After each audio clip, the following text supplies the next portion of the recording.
And that's really worked its way down through the whole company. So I think it was last year when we announced our 5x5 pledge. And as part of our 5x5 pledge, we have green initiatives going on throughout the company. And we have green initiatives going on at our farm, so I want to talk about a few of those. Nicholas, what do you guys have going on at the farm in France?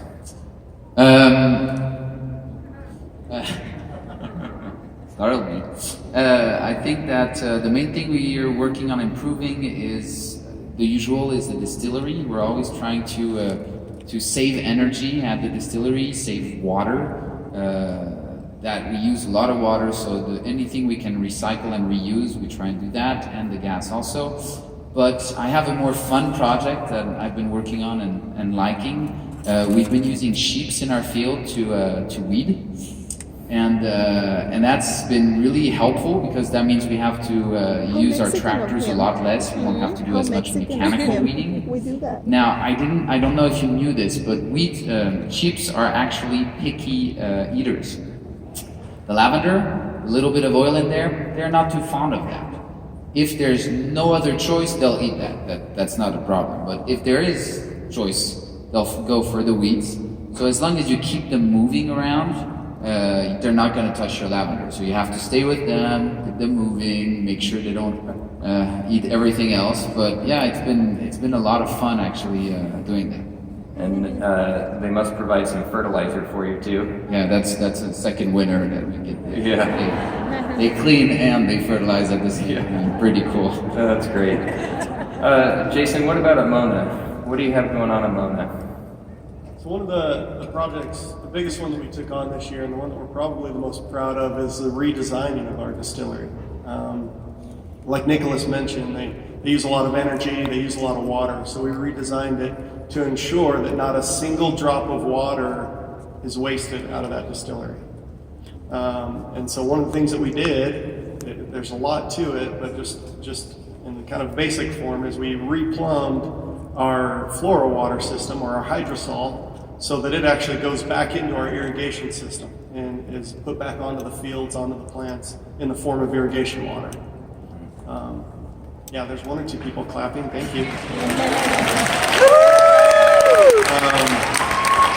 And so that project, in conjunction with another project that we did in regards to conserving water, will save the company, or our particular farm, 260 million gallons of water a year. That's a huge impact. Yeah, huge. That's amazing. In the deserts of Utah. So in addition to green initiatives, we also have some conservation initiatives going on that are pretty exciting. Skylar, you mind talking to us about what you have going on at the Wilderness Ranch? Yeah, for sure. So this year, Young Living was able to secure and donate the largest ever tract of land donated to the Nature Conservancy in the history of the state of Utah. And it's called the D. Gary Young Wildlife Sanctuary. So the sanctuary itself protects in perpetuity 18 square miles of land. And this land is critical habitat for deer, elk, bear, mountain lion, turkeys, migratory birds. There's 7 miles of the Duchesne River that run through there. It's a very healthy fishery that is now protected forever. And it's a big win for me personally, because I know when I come back with my grandkids, I can look at it and it's going to look the same as we left it. And it's just a wonderful thing, I think, to be a part of. Wow. And there's some history there too, right? yeah, so the Ute tribe has been there for a long time, many, many, many years before we got there. And the petroglyphs are still visible in the rim rock above the river valley. So when you come out to see, which you'll be able to, we are going to have hiking trails through the sanctuary, as well as some primitive campgrounds that people can come and stay and enjoy this. You'll be able to see the petroglyphs. Wow. And I like to tell people, you didn't get a chance to get to know Gary or meet Gary. If you come to Taviona and you come to the sanctuary and spend some time, it's a good way to get to know him now, because it's him. The ranch in the Taviona Valley is Gary. Oh, special place. Yeah. Thank you, Skylar. And Brett, you guys have something interesting going on at Highland Flats that has to do with butterflies? Yeah, that's correct. Does anybody here love monarch butterflies? Yeah! do too, and I know for a lot of us they signify something special, maybe a loved one that's passed, or they're just beautiful. We know they're losing their habitat where they migrate from the Yucatan Peninsula every year out to Canada. And, a lot of their habitat's been greatly diminished. So I want to give credit to Tyler Wilson and R&D. He's who initiated this project. Now Highland Flats, Jesse Marsh has been kind of taking it over. But we've built and developed a bunch of different way stations. So just like when you have to fly home after this and you're going to have to lay over, the butterflies, as they go back and forth, they have to have a little break too. So we planted a bunch of milkweed that they feed on and actually rest at. And so GHQ also did this, the global headquarters, and so did Mona, right? So next time you see a monarch, I mean, maybe it stayed last night at the GHQ, maybe it was a Mona, maybe it was a Highland Flat. So yeah, it's a special project. Oh, that's very neat.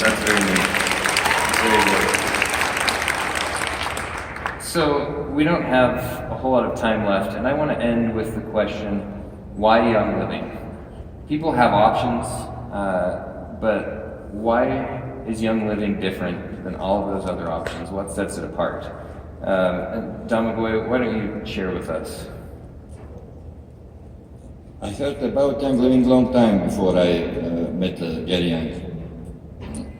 I know that it's a global leader in essential oil production. Of course, I dream about our cooperation. However, I was a small producer, and I wasn't brave enough to contact the company and offer the oil. But destiny has guided Gary and me together, which is really American for me. And all what we do now in Croatia is possible thanks to Gary and Young Living. I have a huge commitment to Young Living, and I will always do my best to justify Gary trusting us. Yeah, thank you. So Young Living makes a difference in people's lives. Corey, what about you? Why Young Living? I think for me, Young Living is the members. The interaction between a farm and its members and coming to convention is a completely unique experience. Arguably, there's products in this world that are more loved than essential oils, but I don't think there's any farm employees that are more loved than Young Living's. Thank you.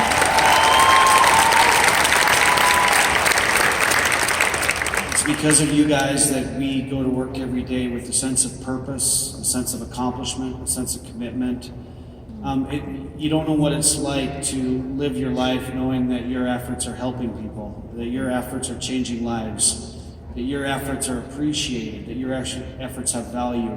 And it doesn't matter what position you carry, what title you carry, what your job description is on our farm. Every farm member, every person that works there lives with this inside of them. And that sense of value and sense of worth isn't available anywhere else. So thank you.